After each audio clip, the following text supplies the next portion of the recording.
कर्नाटक की सियासत को हिलाकर रख देने वाला प्रज्वल रेवन्ना सेक्स स्कैंडल मामला न केवल एक व्यक्ति की घिनौनी करतूतों का पर्दाफाश करता है, बल्कि यह उस सड़ी गली व्यवस्था को भी उजागर करता है जो ऐसे अपराधियों को सत्ता के गलियारों में पनाह देती है।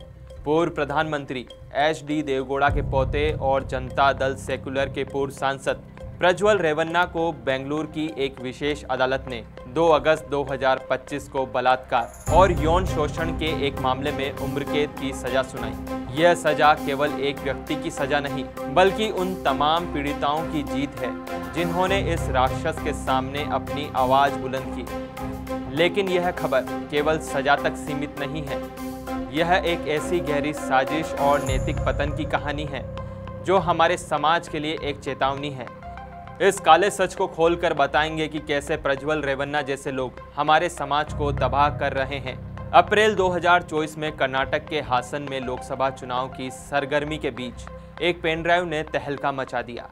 इस पेन ड्राइव में करीब 2500 से 3000 अश्लील वीडियो क्लिप्स थे, जिसमें प्रज्वल रेवन्ना कई महिलाओं के साथ आपत्तिजनक स्थिति में नजर आए। ये वीडियो न केवल उनकी घिनौनी हरकतों का सबूत थे, बल्कि यह भी दिखाते थे कि कैसे एक प्रभावशाली राजनेता अपनी ताकत का दुरुपयोग कर मासूम और बेबस महिलाओं का शोषण कर रहा था। इन वीडियो में पीड़िताओं को जबरन कपड़े उतारने और यौन उत्पीड़न का शिकार बनते देखा गया। सबसे चौंकाने वाली बात यह थी कि इन वीडियो को खुद प्रज्वल ने अपने Samsung Galaxy J4 mobile phone पर रिकॉर्ड किया था। यह एक ऐसा सच था जिसे देखकर पूरा देश स्तब्ध रह गया।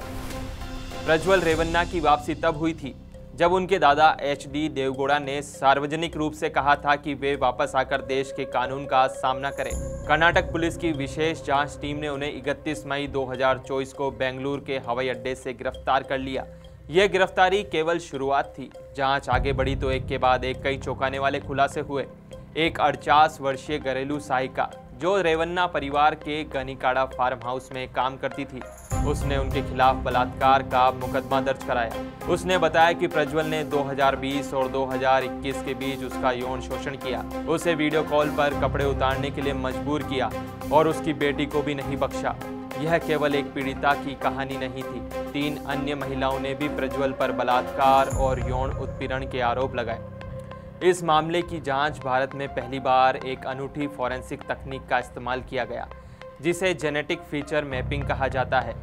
यह तकनीक जो पहले केवल तुर्की जैसे देशों में प्रयोग की जाती थी, प्रज्वल रेवन्ना की पहचान एक अपराधी के रूप में करने में निर्णायक साबित हुई।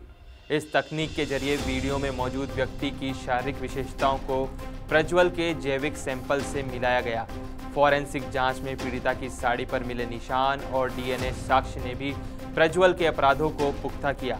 इसके अलावा उनकी आवाज़ के नमूने और वीडियो से मिले ऑडियो ट्रैक का भी मिलान किया गया, जिसे साबित कर दिया कि वीडियो में दिख रहा व्यक्ति कोई और नहीं बल्कि प्रज्वल रेवन्ना ही था।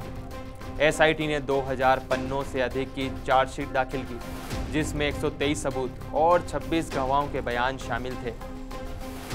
एक साधारण सी साड़ी जिसे पीड़िता ने सबूत के तौर पर संभाल कर रखा था, इस मामले में सबसे बड़ा हथियार बनकर उभरी। इस साड़ी पर मिले जैविक साक्ष्य और वीडियो फुटेज ने प्रज्वल के बचाव को पूरी तरह से ध्वस्त कर दिया। कोर्ट में जब यह सबूत पेश किया गया तो प्रज्वल के पास कोई जवाब नहीं बचा। वह कोर्ट में फूट फूट कर रो पड़ा, शायद अपनी करतूतों पर नहीं बल्कि पकड़े जाने की शर्मिंदगी पर। 1 अगस्त 2025 को बेंगलुरु की विशेष अदालत ने प्रज्वल रेवन्ना को बलात्कार, यौन शोषण, धमकी और डिजिटल अपराधों के लिए दोषी ठहराया। अगले दिन यानी 2 अगस्त को उन्हें 2 मामलों में उम्र कैद की सजा सुनाई। साथ ही 11 लाख रुपए का जुर्माना भी लगाया गया, जो पीड़िताओं को मुआवजे के तौर पर दिया जाएगा। प्रज्वल रेवन्ना को भारतीय दंड संहिता की धारा 376 बलात्कार, 354 है यौन उत्पीड़न, 354 भी कपड़े उतारने की कोशिश, 354 सी गुप्त रूप से फोटो लेना, 506 आपराधिक धमकी, 201 सबूत मिटाने की कोशिश और IT एक्ट 2008 की धारा 66E गोपनीयता का उल्लंघन के तहत सजा सुनाई गई। ये सजा न केवल प्रज्वल के लिए बल्कि उन सभी के लिए एक चेतावनी है जो अपनी ताकत का दुरुपयोग करते हैं। प्रज्वल रेवन्ना का मामला केवल एक व्यक्ति की कहानी नहीं, यह उस सड़ी गली व्यवस्था का प्रतीक है जो अपराधियों को सत्ता के शीर्ष पर पहुंचाने का मौका देती है। प्रज्वल रेवन्ना एक प्रभावशाली राजनीतिक परिवार से आते हैं। उनके दादा देश के पूर्व प्रधानमंत्री हैं। उनके पिता HD रेवन्ना कर्नाटक के पूर्व मंत्री और विधायक हैं। फिर भी इस परिवार की छत्र छाया में प्रज्वल ने न केवल अपराध किए बल्कि अपनी ताकत का इस्तेमाल कर पीड़िताओं को चुप कराने की कोशिश भी की। यह सवाल उठता है कि अगर एक साधारण घरेलू सहायिका की हिम्मत और एक साड़ी जैसे सबूत ने इस काले सच को उजागर नहीं किया होता तो क्या प्रज्वल आज भी आज़ाद घूम रहा होता? ऐसे राजनेता हमारे समाज को दीमक की तरह खोखला कर रहे हैं। वे अपनी ताकत और प्रभाव का इस्तेमाल कर न केवल अपराध करते हैं बल्कि समाज में डर और असुरक्षा का माहौल भी पैदा करते हैं। प्रज्वल जैसे लोग न तो समाज के लिए रोल मॉडल है न ही नेतृत्व के काबिल। उनकी हरकतें न केवल उन पीड़िताओं के लिए दर्दनाक है जिनका जीवन उन्होंने बर्बाद किया बल्कि यह पूरे समाज के लिए एक शर्मिंदगी है। प्रज्वल रेवन्ना के इस घिनौने कांड ने पूरे देश में आक्रोश की लहर पैदा कर दी। सोशल मीडिया पर लोग उनकी करतूतों की निंदा कर रहे हैं। यह मामला हमें यह सोचने पर मजबूर करता है कि हम अपने नेताओं को कैसे चुनते हैं। क्या हमें ऐसे लोगों को सत्ता सौंपनी चाहिए जो अपनी ताकत का इस्तेमाल मासूम लोगों का शोषण करने के लिए करते हैं? प्रज्वल रेवन्ना जैसे अपराधी राजनेताओं का बहिष्कार करना आज की सबसे बड़ी जरूरत है। हमें यह सुनिश्चित करना होगा कि ऐसे लोग न तो सत्ता तक पहुँचे न ही समाज में सम्मान पाएं। इस पूरे मामले में सबसे प्रेरणादायक है उस नौकरानी की हिम्मत जिसने प्रज्वल जैसे ताकतवर व्यक्ति के खिलाफ आवाज़ उठाई। उसने न केवल अपनी साड़ी को सबूत के तौर पर संभाला बल्कि उसने घटना का वीडियो भी रिकॉर्ड किया। यह एक ऐसी महिला की कहानी है जिसने अपने दर्द को अपनी ताकत बनाया और समाज को दिखाया कि सच को दबाया नहीं जा सकता। उसकी हिम्मत ने न केवल उसे इंसाफ दिलाया बल्कि उन सैकड़ों पीड़िताओं को भी उम्मीद दी जो आज भी चुप्पी साधे बैठी है। प्रज्वल रेवन्ना का मामला हमें कई सबक देता है। पहला, कोई कितना भी ताकतवर हो, सच और इंसाफ के सामने उसे झुकना ही पड़ता है।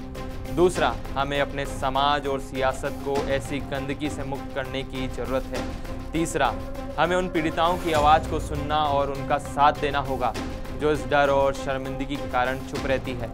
प्रज्वल रेवन्ना की सजा एक शुरुआत है लेकिन ये अंत नहीं। हमें यह सुनिश्चित करना होगा कि ऐसे अपराधी समाज में सिर न उठा सके। प्रज्वल रेवन्ना जैसे लोग न केवल अपने परिवार के लिए बल्कि पूरे समाज के लिए कलंक है और अंत में शर्मिंदगी उनके कृत्यों पर और इनके बचाव में खड़े होने वालों पर।